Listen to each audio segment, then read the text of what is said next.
This is the video lecture on 20.1 and 20.2. We're doing the electrochemistry unit at this point. I want to focus on assigning oxidation numbers, oxidation states, and also talk about how to balance redox reactions in acidic and basic solutions. Just to review a little bit of oxidation from previous chapters in Chapter 4, remember that if an object or an element is in its standard state, for example, oxygen being a gas, its oxidation number is assigned as being 0. The sum of the oxidation numbers have to equal the overall charge, and if it's not charged, it equals 0. Some common oxidation numbers that don't change: group 1 is always a 1 plus, group 2 is always a 2 plus, fluorine is always a -1, oxygen is usually a -2 unless it's a peroxide, and hydrogen is usually a +1 as well. If you remember back from that chapter, we talked about how to remember the difference between oxidation and reduction. Oil rig's a helpful thing to remember. Oxidation is loss of electrons. That means that it's going to become more positive. Reduction is gain. That means it becomes more negative. In this example below, zinc is a solid if in its standard state, so it has an oxidation number of 0. Hydrogen in the net ionic has a +1, that's its charge. On the other side, zinc is going to be losing electrons, so it is oxidized and becomes a +2 charge. Hydrogen becomes reduced, so that means it gains those electrons and becomes its diatomic state. The transfer of electrons, by definition, is a redox reaction. A couple other definitions that might be helpful. Oxidizing agents, those are the ones that accepts the electrons from whatever's losing them. It's what's reduced. It's the one that takes the electrons. It allows something else to be oxidized. It's like the travel agent allowing somebody to travel. Well, this is what allows those electrons to travel to it. Reducing agent is the one that gives electrons away. It's the one that's being oxidized. So they're kind of opposite of their definitions. Example here below says cadmium and nickel oxide with water go through a reaction to make cadmium 2 oxide and nickel 2 hydroxide. Trying to figure out what's oxidized, what's reduced, oxidizing agent, and what is the reducing agent here in the problem. So we're trying to assign oxidation numbers to this.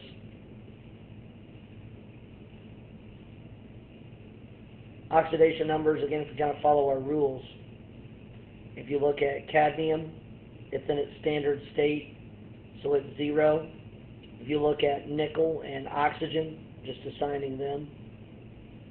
Oxygen we know is usually a -2, so the sum total of this whole compound has to be 0 because it doesn't have an overall charge, it's not an ion. So that means that nickel has to be a +4 for its oxidation number. And then when we take water, assign it, oxygen's a -2, and we have hydrogen, which is a +1. So that's all the beginning oxidation numbers of how those equations look. Now if we go to the product side of this, and we look at cadmium hydroxide,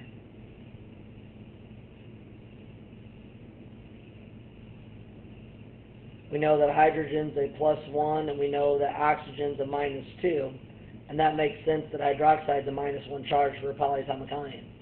Well, the total charge is -2 because there's 2 of those polyatomic ions, so cadmium has to be a 2 plus charge.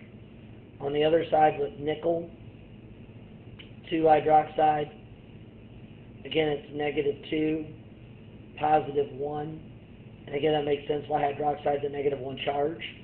So that means that nickel has to be a 2 plus. So as we think about these charges, cadmium has definitely undergone the oxidation and lost its electrons. It went from a 0 to a +2 charge. It's oxidized. Nickel has become reduced because it went from a +4 to a +2. Let me show you that in a little more detail. So on the product side, cadmium was 0. And then on the other side, it became cadmium with a 2 plus. By definition, that is what is oxidized because it has lost electrons. It's lost 2 electrons. If you look at nickel on the left side, nickel was a +4 oxidation number on the reactant side, and on the product side, nickel went to a 2 plus charge. So it's gained more electrons, so by definition, it's what is reduced. That makes it the oxidizing agent, because it's the one that's accepting the electrons, and that makes the cadmium the reducing agent, because it is the one that is gaining the electrons in this case, when it's being oxidized. That's just basic oxidation reduction numbers, and that's a review from Chapter 4.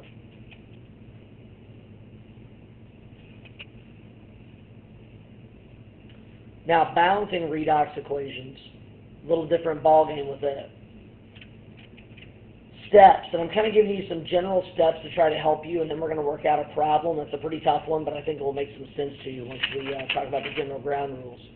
When you do a balancing of a redox reaction, we not only worry about the numbers of atoms in terms of the stoichiometry, but we also worry about charges and the number of electrons transferred.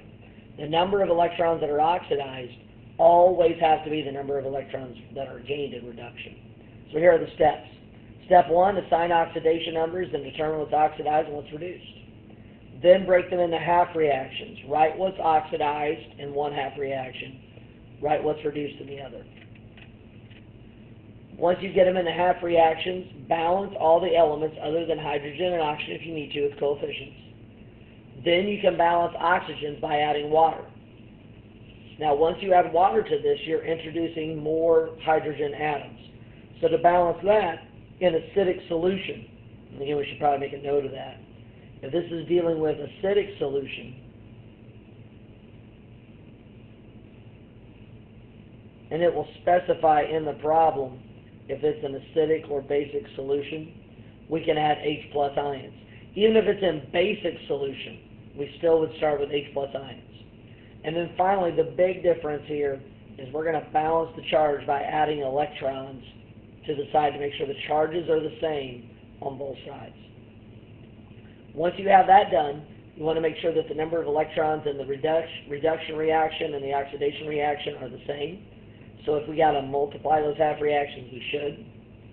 Add the half reactions together and subtract things that appear on both sides, kind of like in Hess's law, how you could cross those out. Make sure the equation is balanced according to mass. Make sure that it's balanced according to charge. So we're going to talk about balancing this reaction in basic solution. Now this is going to take us some time to work through, but I think you'll see how it goes together. You don't have to assign oxidation numbers necessarily to change it into the half reaction. You can see what it breaks into in simple ones like this. So I'm going to break it into the halves. So we're going to have Cn minus is going to break into CnO, and that's going to be minus, that's one half reaction. And then we're going to have MnO4 permanganate break into the other side, MnO2. So by our rules, the next thing we want to do is make sure that everything is balanced in terms of oxygen other than oxygen and hydrogen. We got the cyanides are fine, the manganeses are fine, we're good to go. Next, in our steps, if you remember, we want to go through and balance and think about what happens with our oxygens. So on the right side of this reaction, we've got an oxygen, the top half reaction. So we're going to have to add to this a water. So we're going to add one water molecule.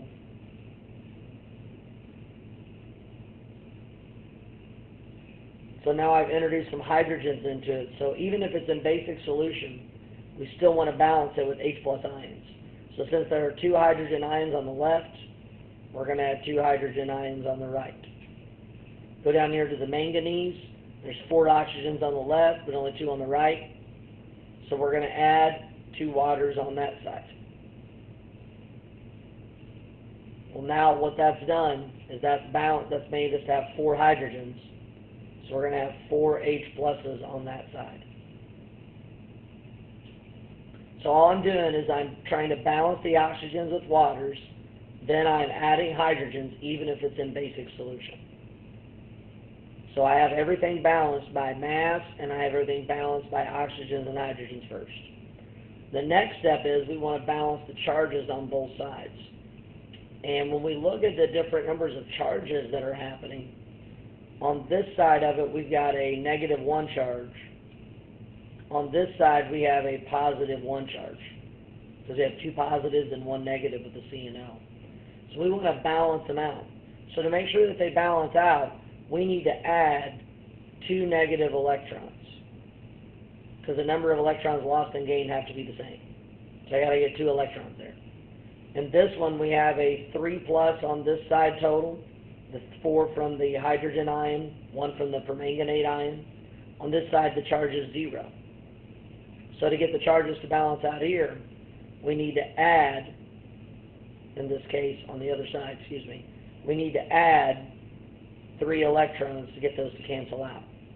So I balance the charges with electrons. Let me clean this up a little bit.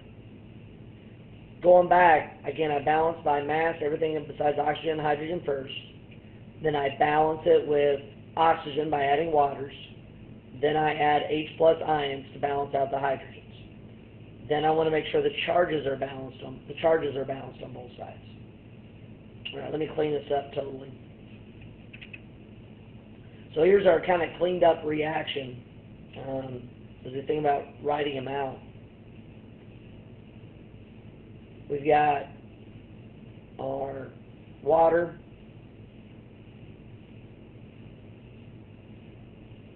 we've got our cyanide, we've got CNO minus, we've got our 2 H pluses on that side, and then we also have our 2 electrons on that side.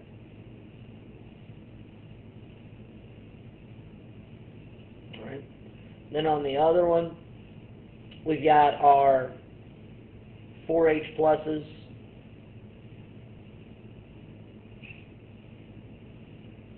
and then we had 3 electrons,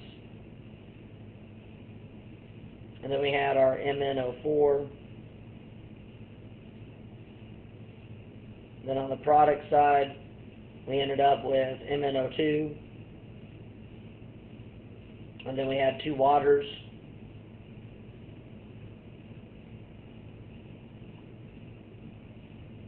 and then we also ended up having to add, we didn't have any electrons on that side. Alright, so now, thinking about how this is going to work, we need to do basic solution, because it's specified in the problem, it's basic solution.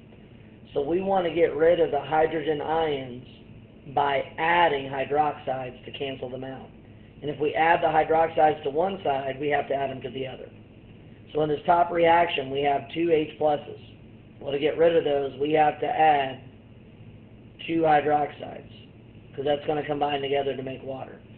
If we add it to that side, we've got to add 2 hydroxides to the other. On this side, we had 4 H pluses. We've got to add 4 hydroxides. We added 4 hydroxides there. We've got to add 4 hydroxides on this side. Now that's really confusing, but just think, to undo an acid, you have to add a base. And if it's in basic solution, we're going to add hydroxides to both sides. We're going to cancel out the hydrogens. Now, when we clean that up and we get done, these are the reactions we end up with. We end up with 2 hydroxides on the top.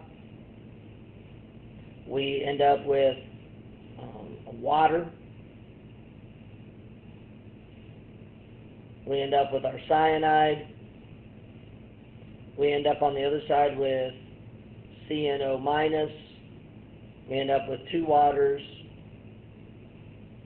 And we end up with our 2 electrons. On the bottom side of it, we end up with our 3 electrons. Then we ended up with 4 waters